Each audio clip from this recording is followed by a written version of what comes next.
Hi everyone. I'm not going to tell you again why proportional representation is a good thing or why first past the post is a bad thing, because I think we're all on side here, right? But while the election was going on, I did some work with some civic tech entrepreneurs. They're kind of young, for brevity, they're young people who do stuff.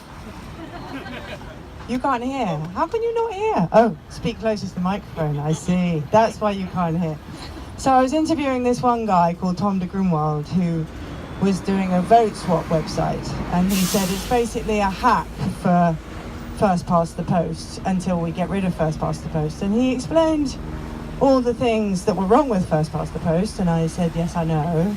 And he said a couple of things I hadn't thought of, which was, if it weren't for first past the post, we would have been arguing with UKIP for the past 10 years, but because of first past the post, we always assumed they would be a non-entity, and then suddenly they won everything. They won the culture, which I thought was interesting. But nevertheless, most of the arguments I was pretty familiar with, and I don't think I said that because that would be rude, but I think I made a bored face. And he said, what you don't understand is that we're in tech, we're used to changing things if they're bad. In politics, you're used to knowing things are bad and accepting it. And in tech, we iterate and we test, and if it's not working, we change, and if it's still not working, we change again. That's the way we do things. And I suddenly thought, he's right, you know. It is possible to look at this and know it's wrong and think it's worth changing.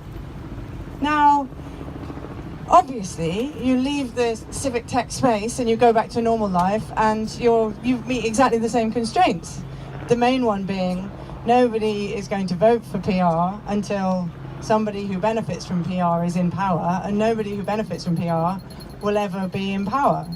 And this is a problem which has been raised more than once at every point since 1838. But I think, given that we know we have a new politics, given that we know we have a new electorate with the kind of surge in young voters, given that we know we have tech workarounds for so many of the problems innate in our system, we can start to look differently, to think more like people of the future and less like people of the past. And that, I think, is what we're doing. Even though we've been having this conversation for a long time, I think we're all having it in a different way. Thanks for coming. It's great.